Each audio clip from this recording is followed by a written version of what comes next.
No moi, Anna täällä, sun artisti, äänikoutsi ja musaope. Tällä viikolla on vuorossa jälleen Sokko-reaktio. Minulle on ehdotettu paljon tällaista indonesialaista laulajaa nimeltä Chakra Khan. Ja hän on coverannut livenä Chris Stapletonin kappaleen Tennessee Whiskey. Now, let's see how this Indonesian guy sings country and southern rock.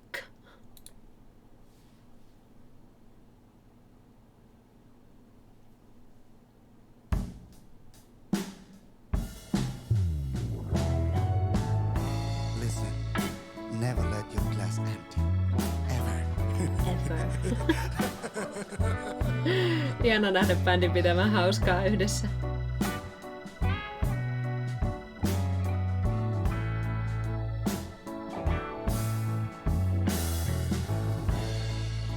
I used to spend my nights out in a barroom. Okay. Liquor was the only love I know.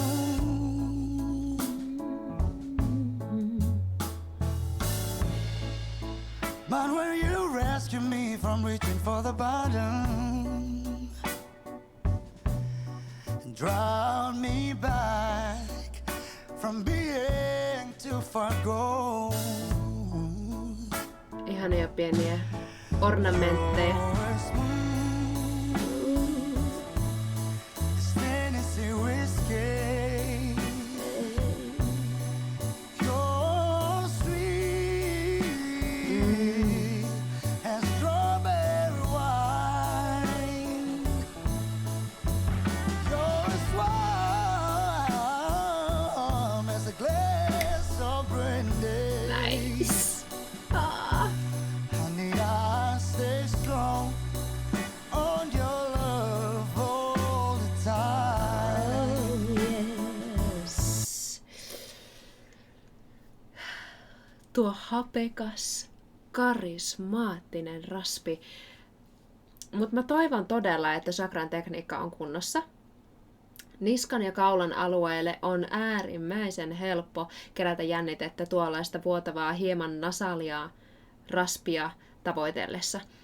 Jos tekniikka ei ole kunnossa, tällä soundilla laulaminen ei tule kestämään kovinkaan pitkään. Kuunnellaan vähän lisää. And I look for love in all the simple places.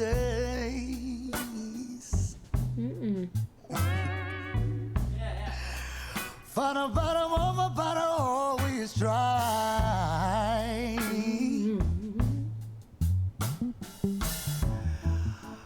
But when you pour out your heart, I didn't waste it. No, I won't. Yes, 'cause there's nothing like your love to get me high.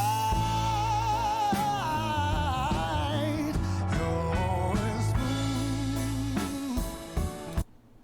Now this song is like a dream for a bluesy vocalist. That 12/8 time signature with pretty simple chords, plus all that room in this arrangement. It calls you to just have fun with some riffs and runs and some long sustained notes, for example. And he surely knows how to have fun with all that jazz. It's Tennessee whiskey.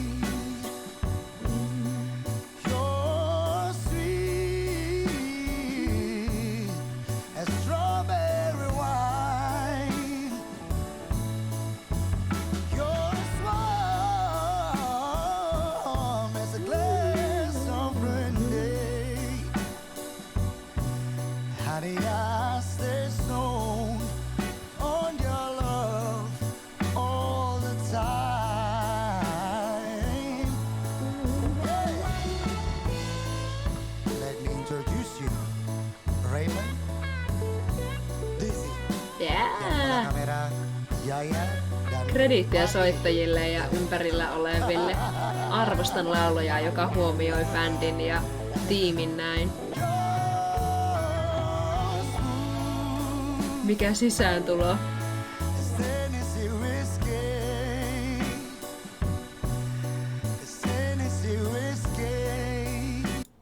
Another thing that I really like is that laid back phrasing. Tällaisessa biisissä on hyvä olla vähän takana rytmillisesti ja viivytellä. Se antaa vaikutelman ikään kuin laulaisit siinä hetkessä omasta elämästä ja oisit läsnä. Totta kai voit olla oikeastikin läsnä. Tällainen luovempi melodian rytmikäsittely on hyvin tyypillistä bluesille ja mustalle musiikille ja Chakra ounaa tässä kyllä ihan täysin.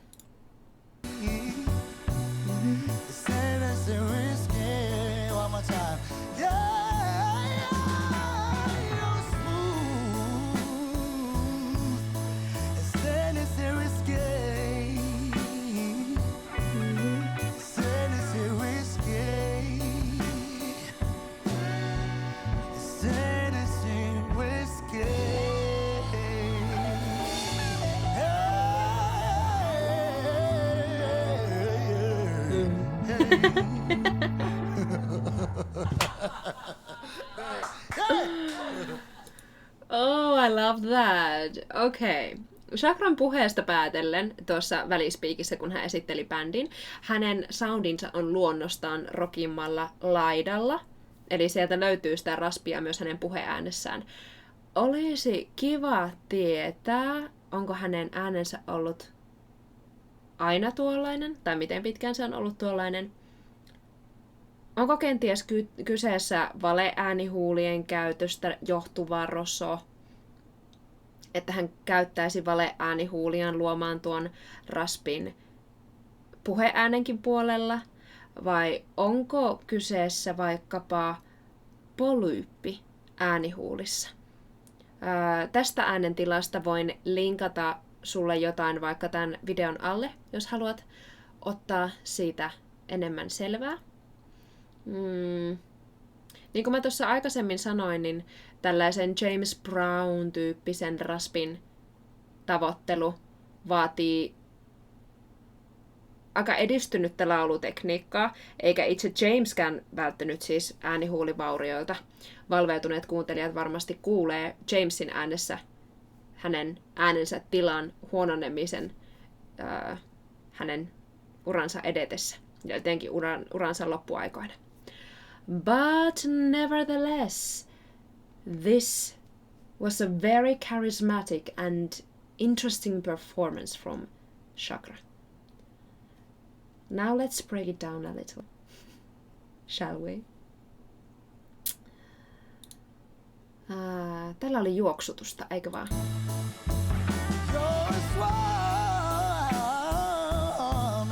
Whoa, let's say that again!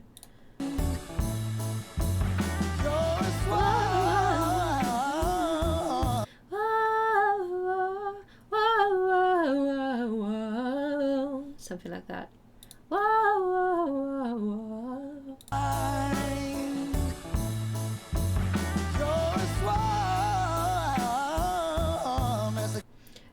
Tämä juoksutus on mahtava hatunnosto originaalille. Mun mielestä hän tekee sen melkein yksin Chris Stapletonin kanssa.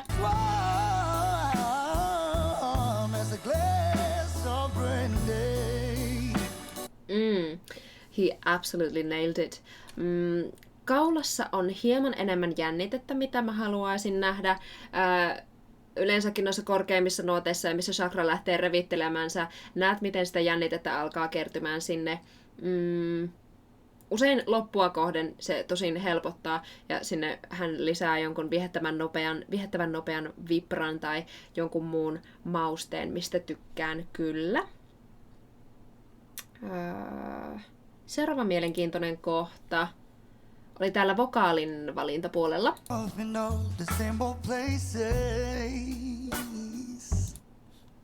Same old places. And I look for love in all the same old places.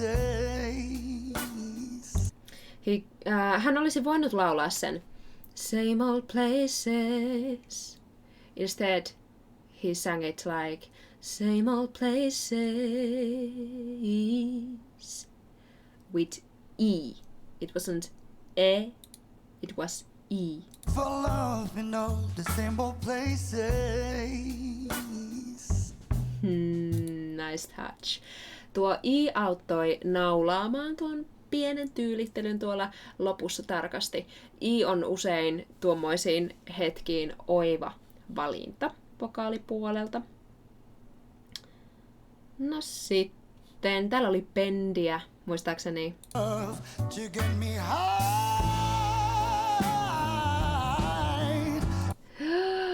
Etenkin tästä mulle tuli James Brown vaikutteet läpi. Hieno juoksutus siitä sen jälkeen. Ensin kasataan energiaa ja sitten puretaan se. Mun mielestä se juoksutus ei ollut yhtään liian huoliteltu. Se oli todella inhimillinen ja karski ja iski mulle ainakin jotenkin tosi tunteikkaasti läpi. Love to get me high.